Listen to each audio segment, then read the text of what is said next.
एक जुलाहा सूत काटने के लिए रुई लेकर आ रहा था। वह नदी किनारे सुस्ताने के लिए बैठा ही था कि जोर की आंधी आई। आंधी में उसकी सारी रुई उड़ गई। उसने सोचा, यही बोल दूंगा फुर फुर। और वह फुर फुर बोलता जा रहा था। फुर फुर फुर फुर। आगे एक चिड़ीमार पक्षी पकड़ रहा था। जुलाहे की फुरफुर सुनकर सारे पक्षी उड़ गए। चिड़ीमार को बहुत गुस्सा आया। वह जुलाहे पर बहुत चिल्लाया। तुमने मुझे बर्बाद कर दिया। तुम्हारी फुर फुर सुनकर सारे चिड़िया उड़ गए। मैंने जानबूझकर नहीं किया। भाई मुझे माफ कर दो। मेरी रुई उड़ गई, इसलिए फुर फुर बोल रहा था। अच्छा ठीक है, आगे से तुम ऐसा कहना। पकड़ो पकड़ो। जुलाहा जोर जोर से पकड़ लो रटता गया। पकड़ो पकड़ो पकड़ो पकड़ो पकड़ो पकड़ो। रास्ते में दो चोर रुपए गिन रहे थे।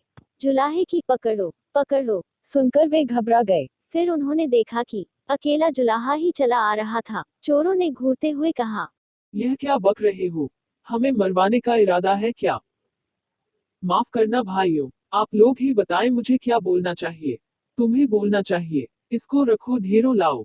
जुलाहा यही कहता हुआ आगे बढ़ गया। इसको रखो ढेरों लाओ। जब वह शमशान के पास से गुजर रहा था तो वहां गांव वाले शवों को जला रहे थे। उस गांव में हैजा फैला हुआ था। लोगों ने जुलाहे को कहते सुना, इसको रखो ढेरों लाओ। तब उन्हें बड़ा गुस्सा आया।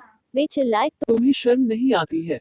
हमारे गांव में इतना भारी दुख फैला है और तुम ऐसा बकते हो। अगर शव को रखते जाएंगे और लाते जाएंगे तो पूरा गांव शमशान बन जाएगा। माफ करना भाइयों, अब आप लोग ही बताएं मुझे क्या बोलना चाहिए, तुम्हें कहना चाहिए। यह तो बड़े दुख की बात है। जुलाहा शर्म से पानी पानी हो गया। वह यही रटता हुआ आगे बढ़ने लगा। यह तो बड़े दुख की बात है। कुछ देर बाद वह एक गांव में पहुंचा जहां एक बारात जा रही थी। बारातियों ने उसे यह कहते हुए सुना, यह तो बड़े दुख की बात है। यह तो बड़े दुख की बात है। इतना सुनकर वे जुलाहे को पीटने के लिए तैयार हो गए।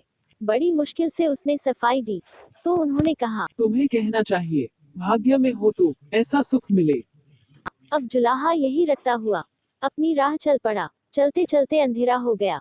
घर से निकलते समय उसकी पत्नी ने उससे यही कहा था कि जहां रात हो जाए वहीं सो जाना। जुलाहा थक भी गया था। वह वहां सो गया। अगले दिन जब सुबह उसके मुंह पर पानी पड़ा तब जुलाहा हड़बड़ा कर उठा।